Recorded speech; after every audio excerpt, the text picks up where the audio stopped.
that I went back to South America, Colombia, where I'm from. And unfortunately, when we got there, it was in my aunt's house. It was robbed. About 10 people came into the house in the middle of the night, threatened to be killed. They broke my brother's head. We ended up in the hospital. So that night, I realized that my life could have been over at 16 years old. So then fast forward 2 weeks later, I get this dream, this vivid dream that I'm going to be a doctor. And I started studying, and I learned the discipline of studying, and I became one of the best students in my class, got into one of the best pre-med programs in the United States. So here now, fast forward, I'm about to graduate from pre-med. I've already been selected to go to Harvard or Johns Hopkins Medical School, and I get involved in a car accident, end up in the hospital. So I called one of the orthopedic doctors that I have met, very kind man. He came down, he looked at me and he said, man, you got severe whiplash. Yeah, I can give you muscle relaxers, I can give you painkillers, but you really need to go see my chiropractor. I never heard the word chiropractic before. I thought it was a specialty of medicine. So he picks up his phone, calls the chiropractor. They see me that afternoon.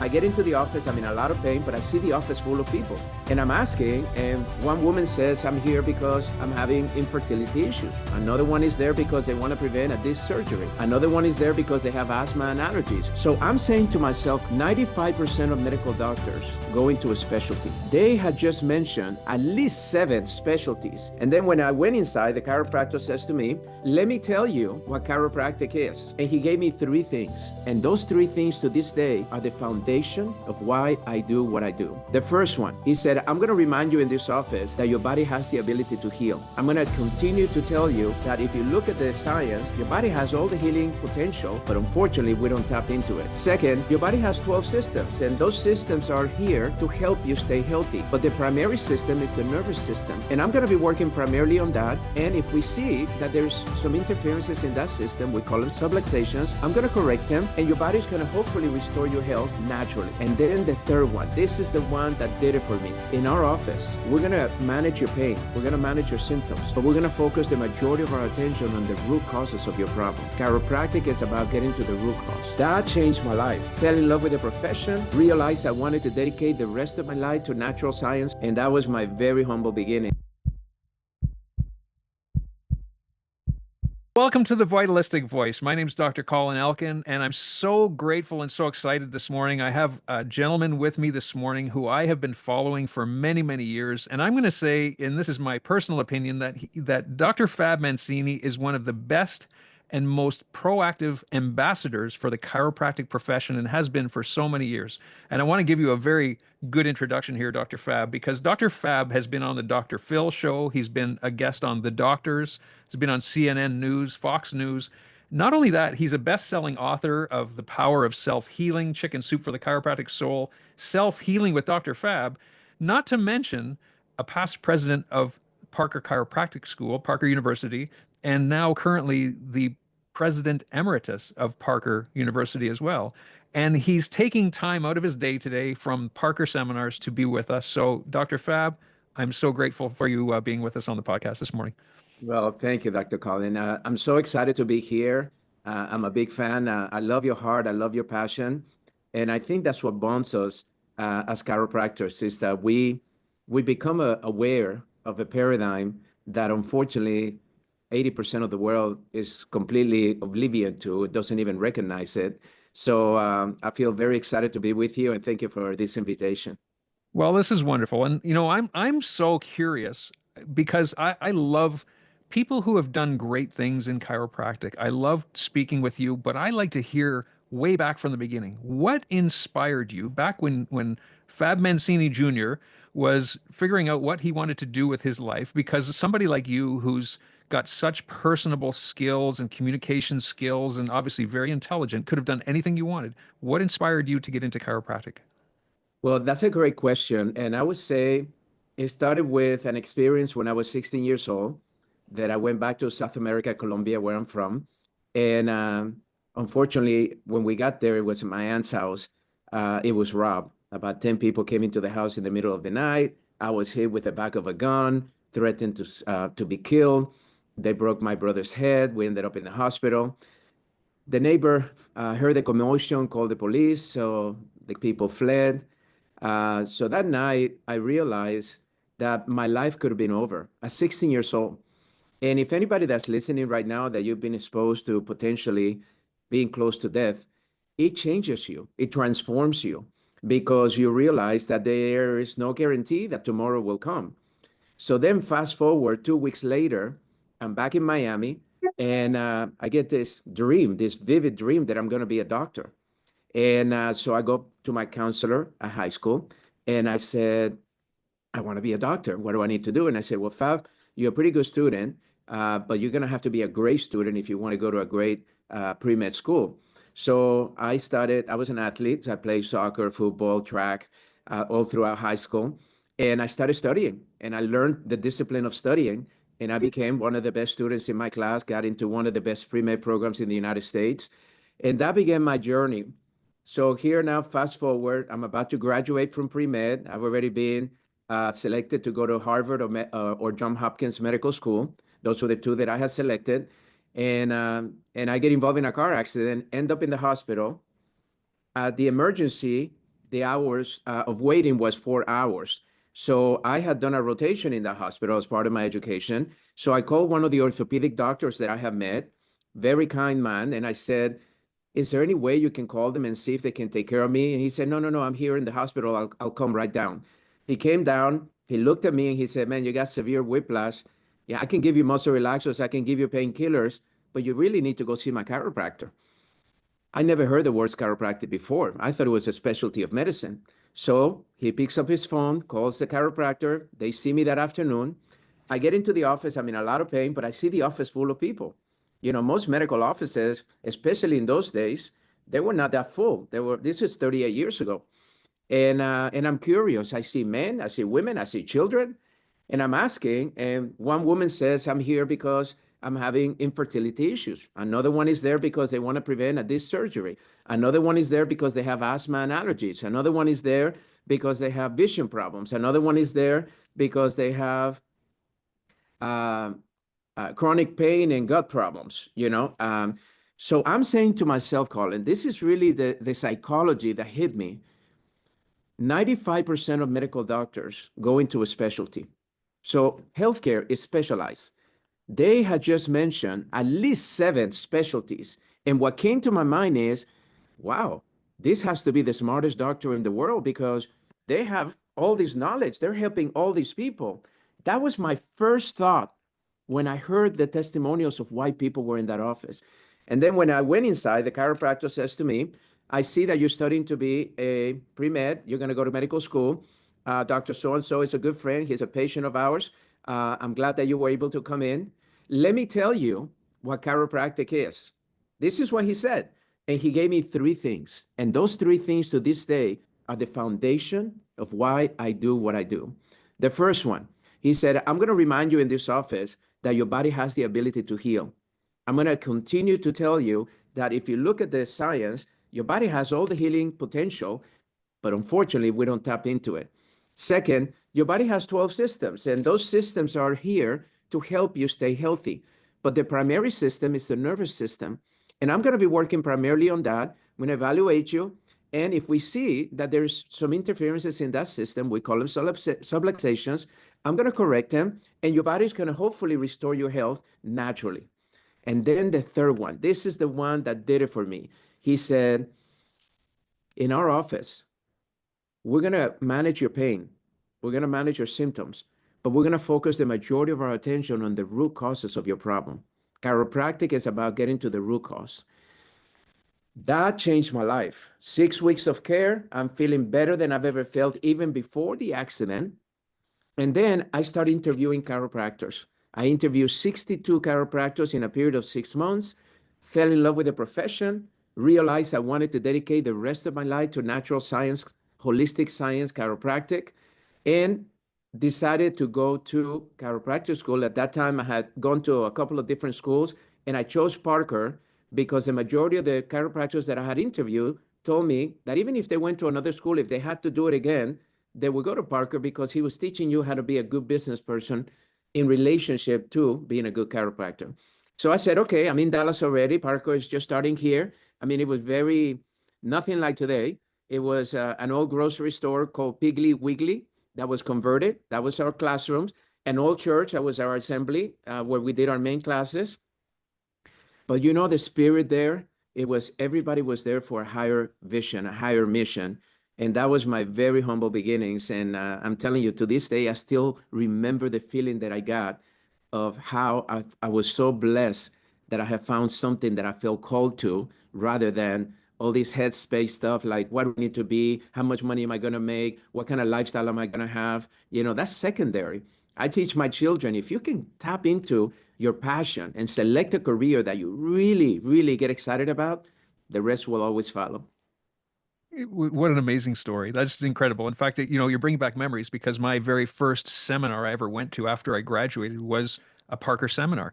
And I remember two things that stuck with me from that Parker seminar was PTC, present time consciousness, and that stuck with me all this time. Plus I became a BB. I was a brown bagger. And I still have it buried in a box down in my basement, my little brown briefcase. So what a great time. So you were there when Dr. Jim Parker was there. So that experience at Parker, how did that shape you in getting into the profession? And then what happened after you graduated? Well, the thing is, I enrolled in the school and we had about, I think it was 82 people in my class. In those days, as you know, people chose chiropractic as a second or third career. So the average age was 38 years old, not like today, which is like 24, 23 years old. They go right from high school into most chiropractic schools are now universities, and they go from there into chiropractic education. Dr. Parker had assemblies every Wednesday where he would teach us the principles of success. And they call them the Parker principles. And then he would bring experts to come and teach us too, like Deepak Chopra, Wayne Dyer. Many of his friends will actually be our guest speakers. It was like unbelievable because we were all transformed by many of these influences. But I always sat front row. And in my second assembly, second Wednesday, he all of a sudden noticed me. And after the assembly, he said, "Oh, I want to talk to you." And I said, "Okay." I went to his office and he said, "I have a Mexican delegation here that wants to invite me to go to Mexico and speak. And I noticed you're from Colombia." So he asked me all these questions. He actually knew a lot about me from my application because Dr. Parker read every application that came into Parker. He knew every student there. And we kind of hit it off. So he said, "They're going to be here tomorrow. Would you be able to come? I'll call you and I would like to introduce you. And maybe you can help me decide, if I should go or not." I mean, I just met him, Yeah, I'm one of many. So the delegation came in the next day and they were trying to tell me, "Please get Dr. Parker to come. It's a world leadership conference that we're doing. All the leaders around the world are coming. We need him there, but he doesn't want to go to Mexico." And I said, "Okay, but let me see what I can do." So then after they left, I talked to Dr. Parker and I said, "Let me think about it and I'll get back with you tomorrow." So I wrote that night a 21-page paper or outline of why he should go to Mexico, why he should take me as his translator, and why he should pay my expenses. Because I was a student, borrowing money. And he laughed so hard when I gave him that paper. He's like, "You are too much." And I said, "Okay, let's tell him we're going and I'll take you." And that began our relationship. He began to mentor me and I never questioned it until many, many years later, like 10 years later, I said, "Dr. Parker, why have you chosen me? Of all the people in your space, even children and grandchildren that are chiropractors, why are you mentoring me?" And he said something to me, Colin, that I never forget. He said, "You remind me of me when I was your age." And he said, "You're hungry." You see, when he went to Palmer, BJ was his mentor. And BJ told him the same thing. "You remind me of me when I was your age." And BJ mentored him. In fact, he would tell me stories like, BJ used to call him Jimmy. "Jimmy, if you want to be taken seriously when you graduate from Palmer, you got to grow a mustache, get thick glasses, and smoke cigars." And that's what he did. Because I always wonder, why would you smoke cigar? He said, "Well, BJ Parmy told me to do it. I did it." And people took me seriously because he was so young. Most people don't realize that Dr. Parker, the last year of Palmer, he had a practice that he actually paid for all of his school by practicing during that time. I know today we can't do that because of legal issues, but it showed you the level of business and commitment that he had that he believed so much as he was learning from Palmer, he was applying that knowledge and helping people and build a huge practice, you know, and he had a little side business too where he took articles of chiropractic and put them together and then he would sell them. That was another business entrepreneurship that he did while he was at Palmer. And he was just an entrepreneur. And then he came back to Texas, opened 18 clinics, and became one of the most successful chiropractors in the world. And that's when 9 chiropractors in Orlando said, could we hire you to come here and teach us some of these business principles? And that was the first Parker seminar ever recorded, which I believe it was 1951.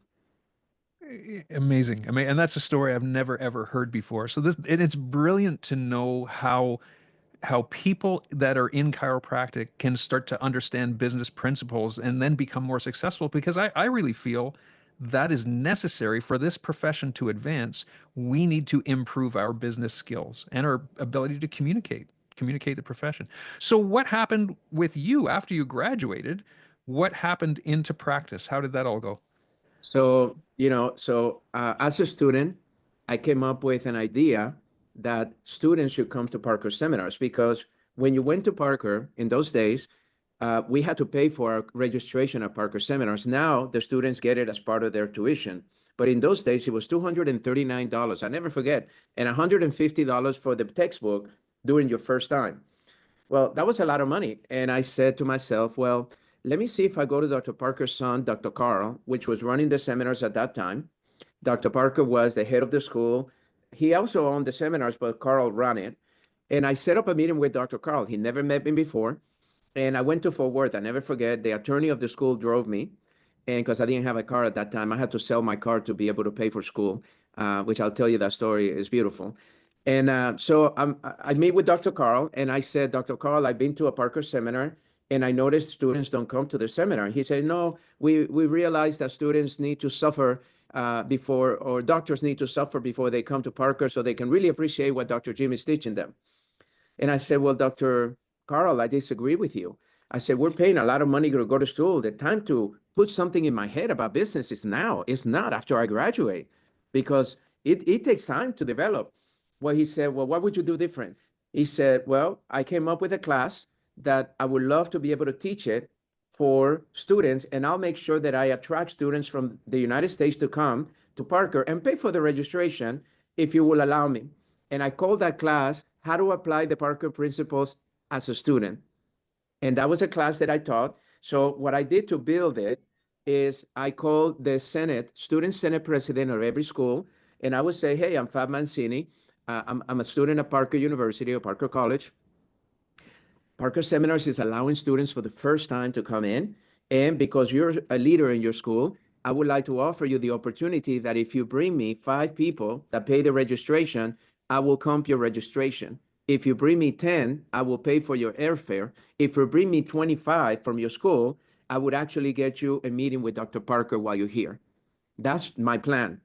50 people came paying $230 something and $150 for that textbook. So Dr. Carl was like, oh my gosh, let's do it again.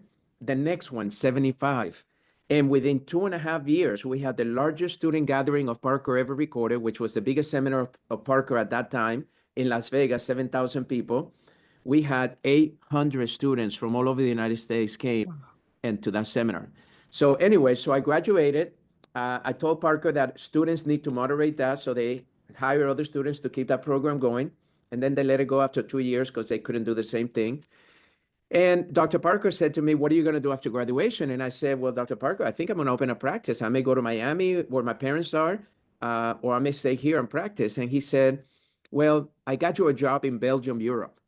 And I said, Belgium? He said, yeah. One of my doctors, very successful doctor, a lady from Palmer, has the biggest practice in Europe.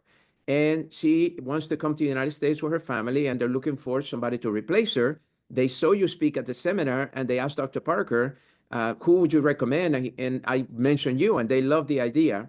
They're going to pay you $10,000 a month, working 3 days a week, 6-hour days, seeing about 175 patients a day. And I said, for Belgium, Dr. Jim, if I was to go to Europe, I'd love to go to Italy or Spain or something more fun.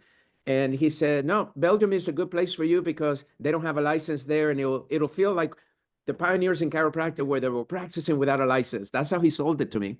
So I said, I trust you.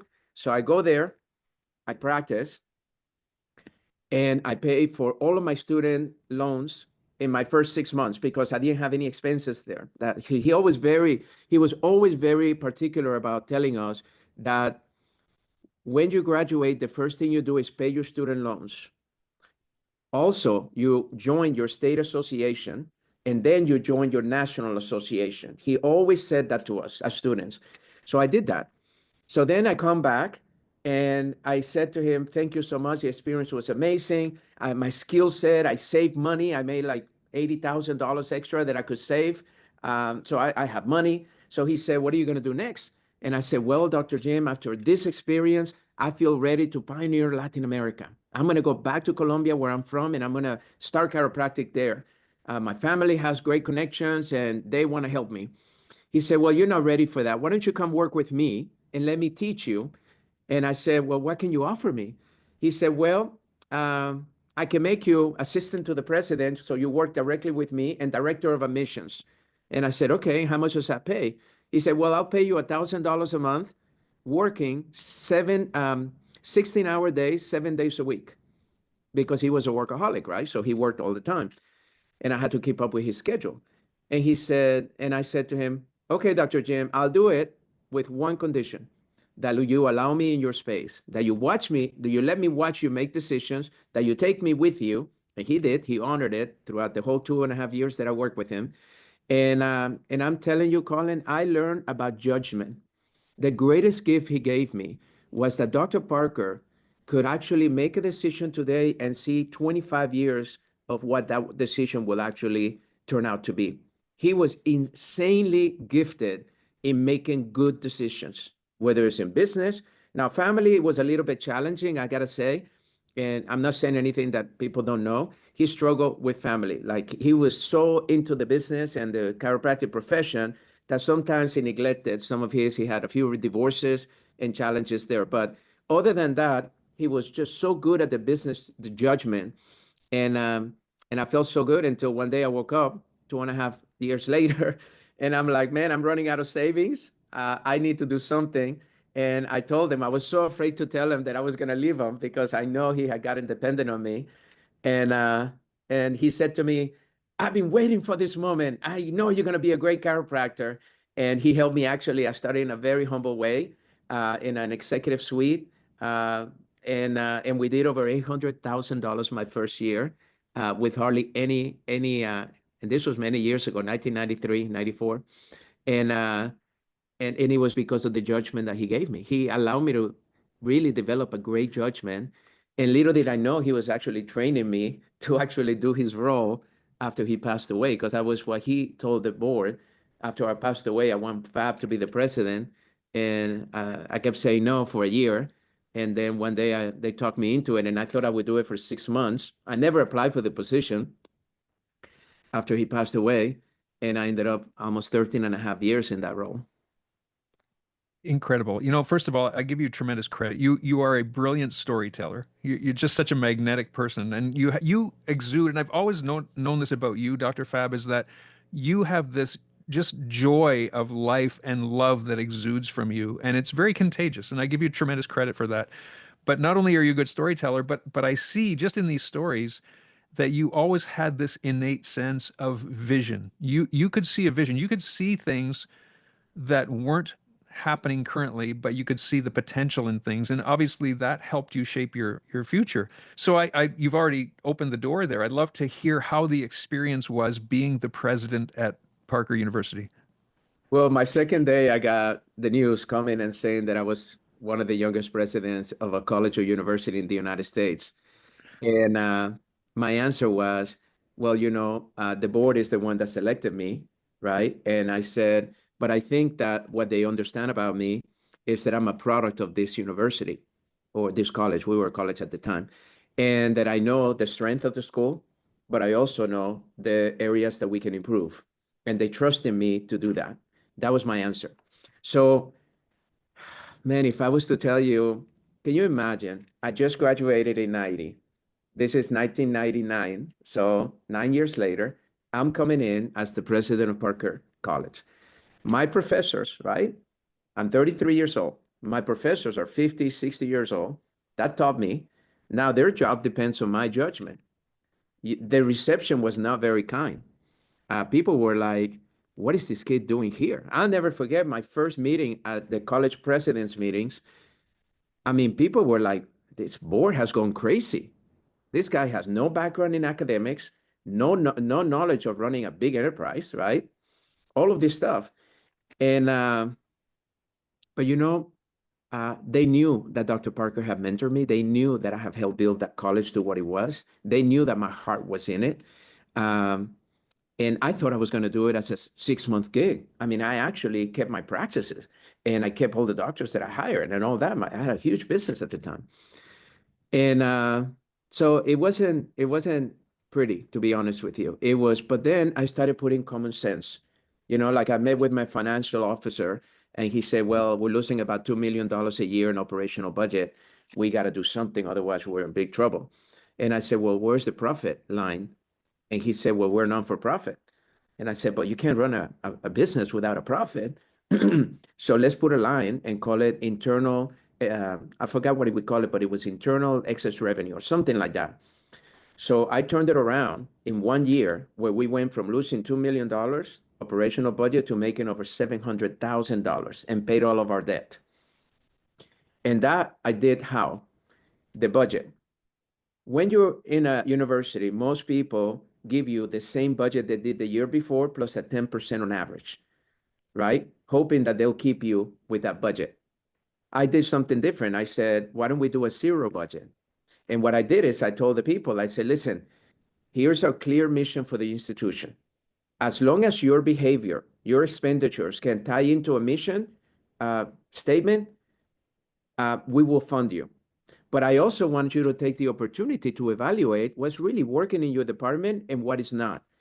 And if you have some ideas that in the past, maybe they turn them down and you were afraid to ask for, I want you to give them to me. Any idea that you think will help you be more successful. But I also want you to be responsible. And if there's something that's not working, have the guts and the strength to say, I'm going to take that off the budget. Well, our budget came in so much lower than the year before and with a lot of innovation, a lot of new ideas. And that began the process of financially being stable, right? The second thing that allowed stability was enrollment. So what I did is I went to the alumni office. In those days, we didn't have email. And I said, let's take the last 2 years of graduates, and I prepare a questionnaire. And I asked them 3 questions. The first one was, tell me what got you to come to Parker. What was unique about Parker that made you want to come here? The second was, how was your experience while you were here? Good or bad? And anything that you feel that you want to share with us. And the third one, and this one was the most important, tell us, now that you're in practice, what would you have liked to see different in your educational process that would prepare you better for this moment? We had the highest return of any survey we've ever done. And there were 3 things that they said. I mean, they went out of the paper. The 3 things that we did immediately that made our enrollment go like this, I mean, we grew so fast, was this. Number 1, we would like the clinical experience to be earlier. In those days, we were only able to adjust in our last year of school. So we made clinic from day 1. We did a rotation. You got to go to the clinic, see what interns were doing. We started adjusting in try 4 or 5. I think, yeah, the second year. So you have 2 years of adjusting to build your skill set. So you started preparing yourself a little bit more. So that was a big win. The second one is we want our basic science to be taught with a philosophical approach of chiropractic. So then I found out that in order to teach basic science like embryology, biochemistry, all of those sciences that we taught, you have to have a master's degree in science. You can't teach it unless you have a master's. So what I did is I went to those professors and I said, guys, I have a great opportunity for you. We would like to scholarship you a degree in chiropractic while you're teaching for us. And if you do that, you'll have a second degree that you can either practice or stay teaching. but I would like for you to learn what chiropractic is, so that way you can put this subject matter into context that makes sense to us, not the way you were taught, which is mechanistic. Almost everyone took me up on it, and I made them all chiropractors. Now we're teaching basic science from a chiropractic approach. Another big win. And then the last one is we want you to teach us more business. We feel like we don't know what we're doing after graduation. So we started teaching business courses from day one. Try one, try two. Every year, we taught you a business course. When I went to school, we had one course in business called Chiropractic Economics. And it was taught by a guy that had never been successful in practice, ever, and did not really teach us how to be successful. He had no success consciousness, you know. So that's how we turn everything around. And that's what allows us to now make the enrollment. And then as presidents out there, I realized that the lifeblood of a school, Dr. Parker knew that, was your admissions department. If you don't get enough students, you're not going to have enough money to really do a good job for your students, right? To have the resources to have a great program. So I went to work. I was the kind of president that I was speaking at the state associations. I was speaking everywhere because I was a speaker. And because of that, chiropractors started referring to Parker, right? Chiropractors, I went to universities and started talking to pre-med students and share my story. The reason I went to chiropractic was because of this. If you want to be in the natural sciences, chiropractor is the leader. Would you consider that? Come for a tour, you know? So that's how we build it. And that's what allows us to really be successful. And those were really the most powerful things that I did with the help of the team that we had that really set us apart very quickly in the chiropractic profession and made us the leader at that time. This is incredible. You know, you're such a visionary, and I got to give you some feedback too, because I was on a coaching call this morning with a Parker University graduate, and he remembers you. And I said, I'm on a podcast this morning with Dr. Fab Mancini, and he said, oh, he said he was the president in my first year, and he left after my first year, and he said there was such a great energy when he was there in the school. But he said that after he left after my first year, that energy kind of died. He said it didn't feel the same. So I'd love to just talk a little bit about that because I'm my purpose is I want to see the principle of chiropractic be shared amongst the profession in all schools. And I know not all schools will agree with that statement. So, how do you think, being the visionary that you are, how can we get that principle to more people to excite them about becoming chiropractors, first of all? Because I know so many people get excited about the principle of chiropractic and want to be a chiropractor just because of that. So, how can we share that on a higher level and have that translate into the education across the profession? Well, this has been a really interesting subject matter that has been in our profession for a long time. Uh, and I can tell you this, in the beginning, my reasonings for including the chiropractic principles of Didi Palmer especially, Didi had a very expansive vision of our profession. Didi, because he had to be the implementator, right? It was different. It was more narrow to try to implement what Didi's vision was. So it wasn't an easy role for BJ because he started the first school, he started, the associations, and he had a lot of responsibility in those days, but he was also a broad thinker.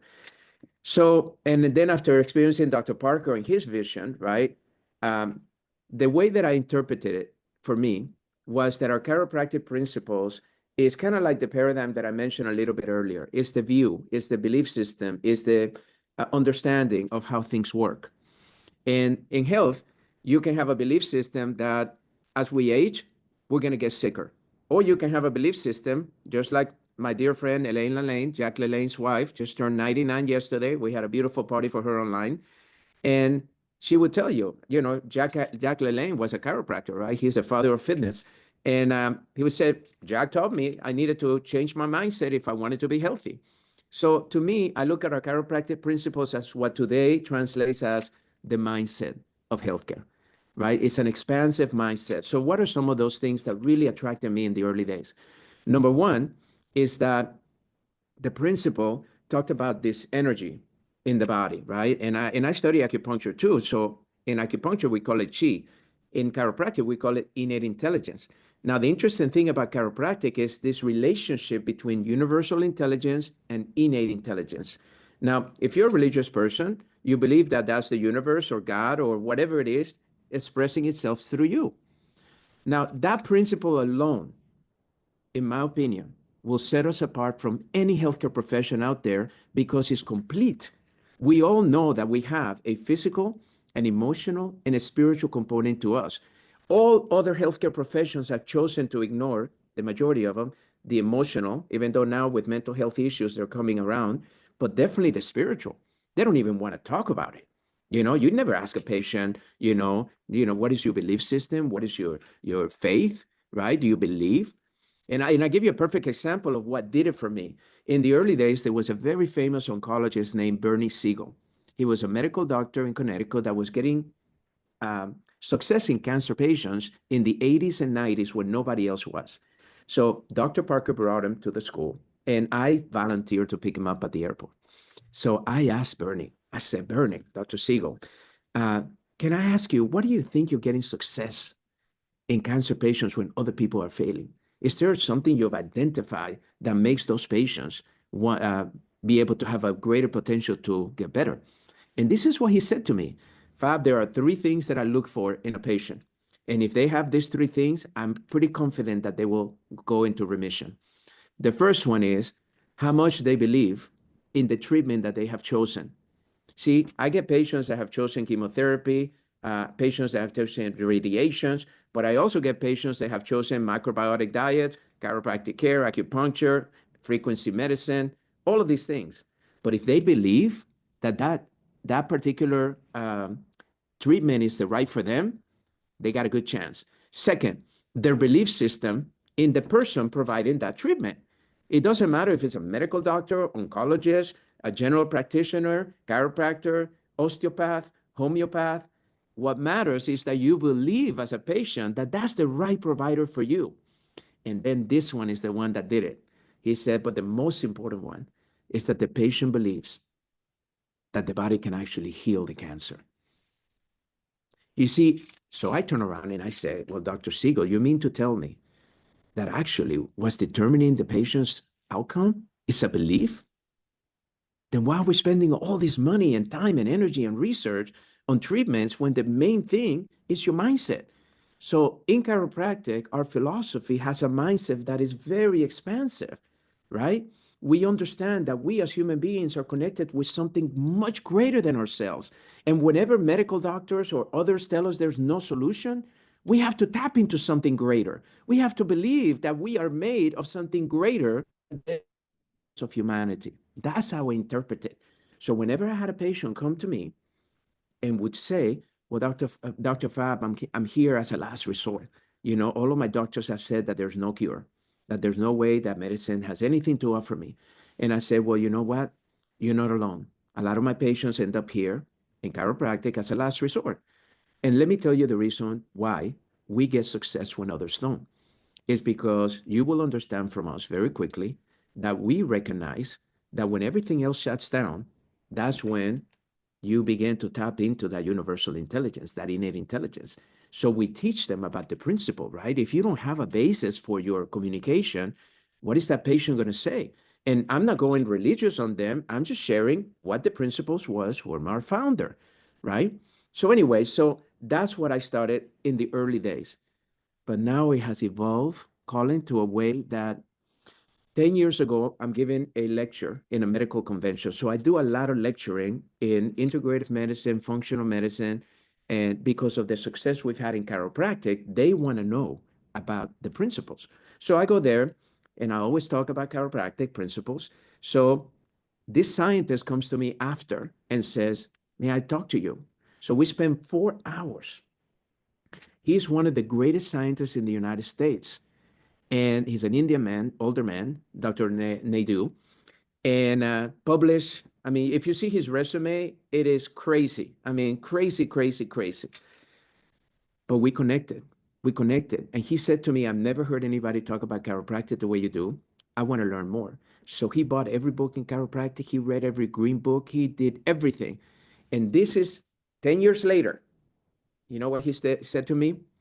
He said, Fab, I have recognized that every principle of Didi Palmer has already been proven through a Nobel Prize winner. The problem was that the language that Dr. Palmer used, or Didi Palmer used, was not translated into science because those things were not yet discovered, like cell signaling, right? Cell signaling is innate intelligence.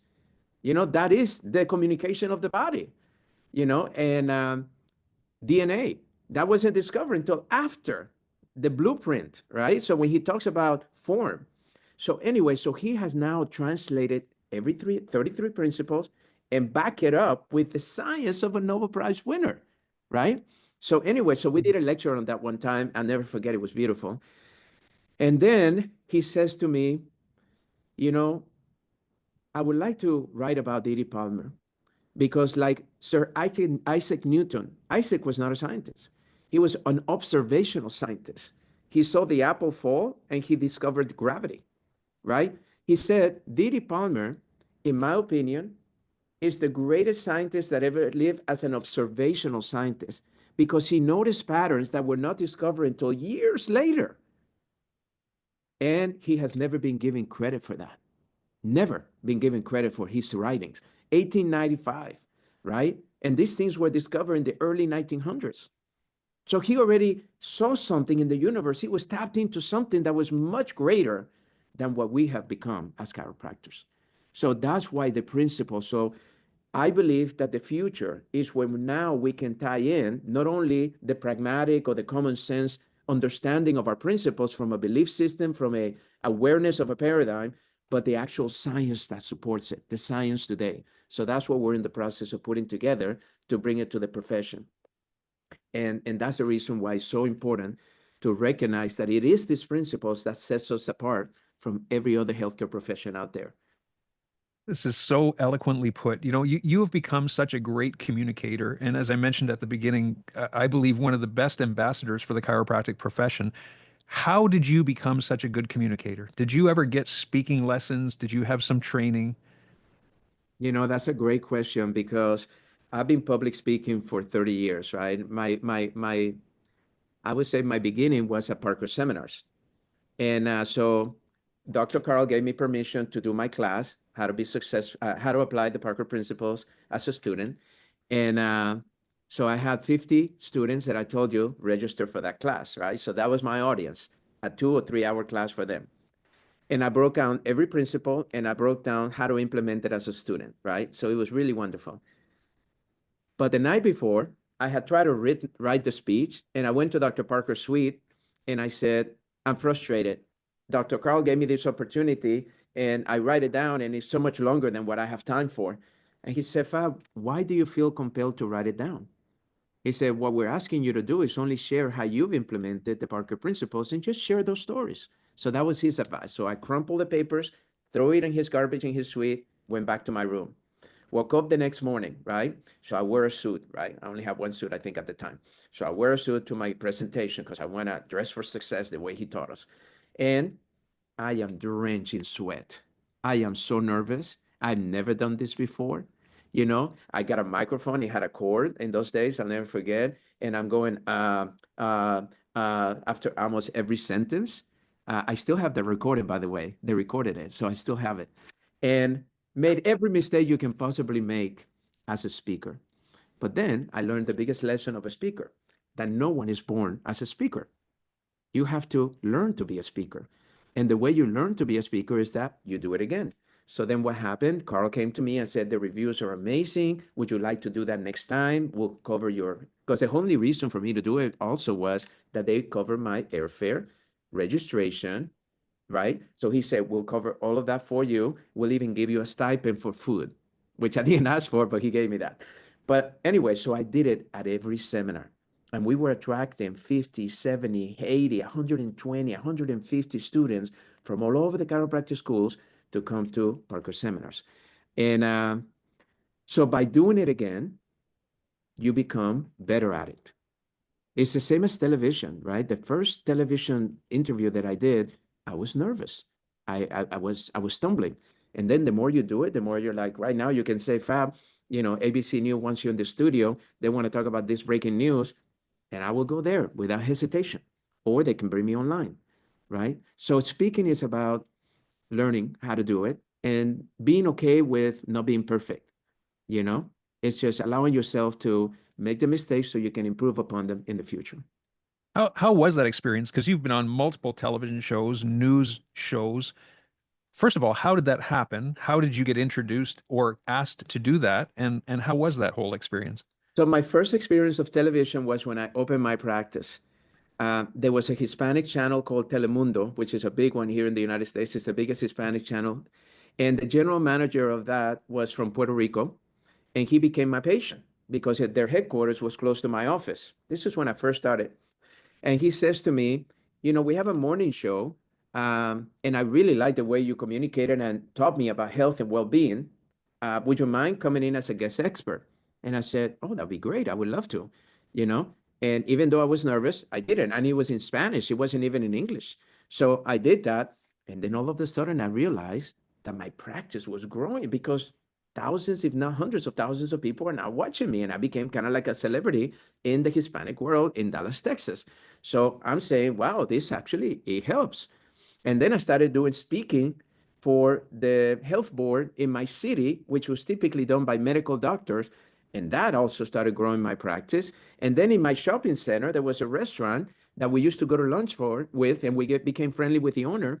And he says, I said to him, I said, when is your lowest night? He said, Tuesday night. We can maybe get 20% of the capacity. And I said, why don't we do something? Why don't you promote me as a speaker? And I'll do 20 minutes on something motivational, inspirational. And let's see if we can draw more people. And I'll invite my patients too. Well, we started packing it. And I invited patients to come to my office. So that's how another way that I built, so through public speaking, right? So, but my real breakthrough was when Dr. Phil had me on his show. Dr. Phil had been my patient for many years. And when I wrote my book, The Power of Self-Healing, his agent was my agent. So she sent him the book. And he was so excited. He called me. He said, Fab, this is an amazing book. I want to have you on my show. I want to tell everybody what you've done for me, what chiropractic has done for me. And I want to promote your book. We'll sell a lot of copies. And I said, wow, Dr. Parker, Dr. Phil, thank you. So I get to Beverly Hills. They put me up. I never forget this, at the Four Seasons Wilshire. And the night before I go to tape, I am so nervous. I'm by myself. And I call my mother. And I said, Mom, I don't know if I can do this. He's the #1 show on television on daytime, 18 million viewers. And she said, well, honey, he wouldn't have invited you unless he felt you could do it. You know him better than me. So trusting him. So I did. I went to sleep. I got to the studio. They did makeup. They brought me in. And then the show was a huge success, one of the highest rated shows that he ever had. And because of that, after the show, he says to me, how many people do you reach in public speaking every year? Because at that time, I was doing a lot of public speaking. And I said, well, I do about 60 lectures a year, and I reach about maybe 100,000 people.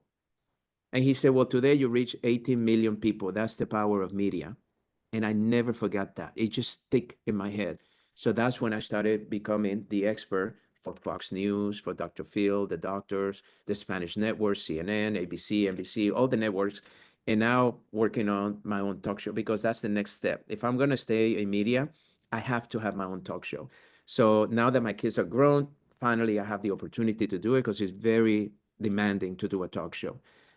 So that was my journey there. And same as speaking, for anybody that's listening right there, if you ever have an inspiration, right, to be on television or to do a podcast like Joe Rogan or something like that, just practice doing it, start slow, become good at it, and don't be afraid to ask to be on those podcasts. Many times we think we don't have enough expertise, but as a doctor, we are less than 1% of the population in the world. We are very special just being a doctor of chiropractic.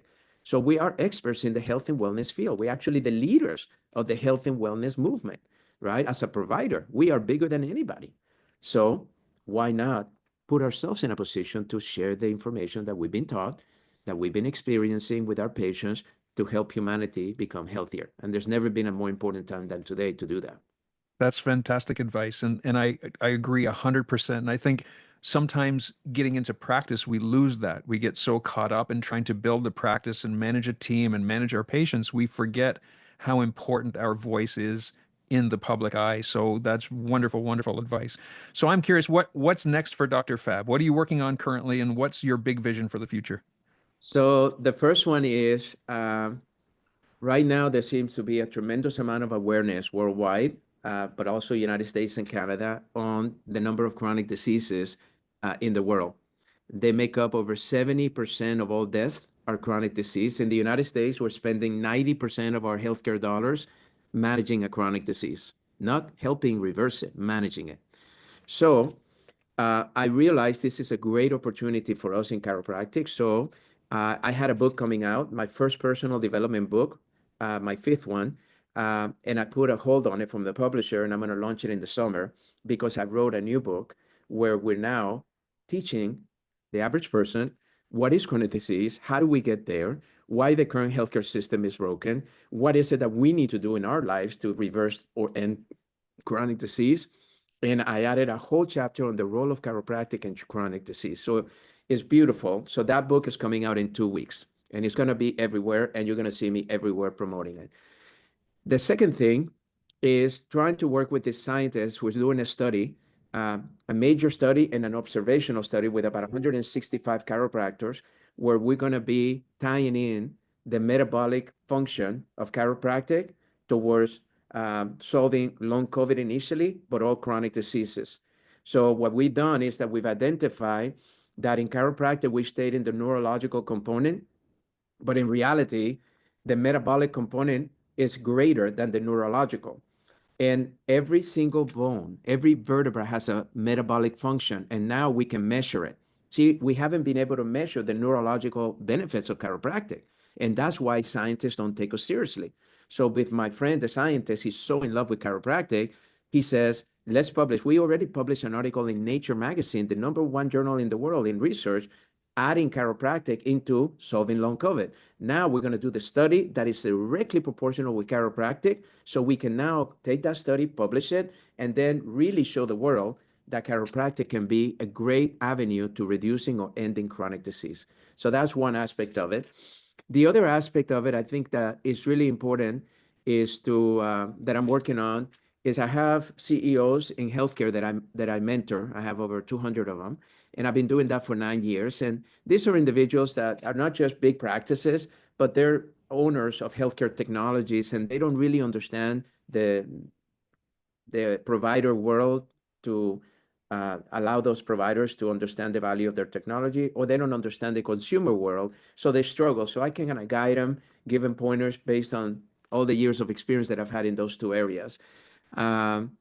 And still the public speaking, because I love that aspect of it, except now I'm moving more towards more corporate, because if I can get to corporate, now I can expand this even more and get the changes within the corporations. Many corporations are building wellness centers, and I would love to see chiropractors be the leaders of all those wellness centers in the corporate world.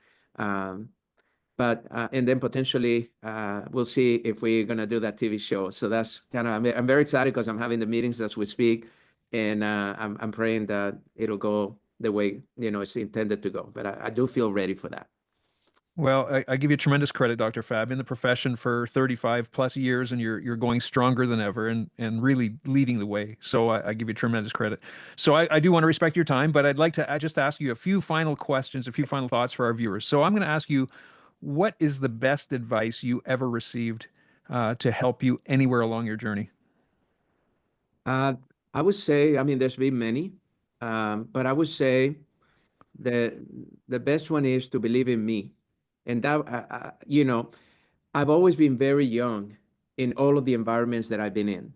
And the only two times that I've made a bad choice that turned out to be very painful in my life was when I followed the advice of others that I felt knew better than me. And I went against my own innate wisdom.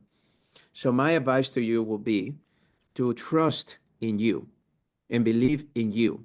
If an opportunity comes to you, that's the universe saying you're ready for it. Don't question it. Don't doubt it. When they asked me to write Chicken Soup for the Chiropractic Soul, it was the #1 literary publishing series of all times. Over 500 million books they've sold. But they wanted me to write the chiropractic version. I said, I can't even speak English. I can't even write in a structured sentence. English is second language to me. Uh, they said, we don't want you because of your literary component. We want you because of your passion in understanding the value of chiropractic. And we want you to help us gather the best stories that we can find, which I did. And it was a huge success. So believe in yourself. That would be my best advice, despite anybody else questioning it. If you feel that this is true, something that you really want, that you feel you're capable of doing, even though the circumstances would be against you, still believe in yourself and do it. Give yourself permission to do it, because otherwise you'll never know. Dr. Fab, I don't know how we could end on any better note than that. So I'm going to say I'm so grateful for your time today. Thank you so much for being on the podcast. I know this will be a very well viewed podcast and shared many times. So thank you so much. Thank you.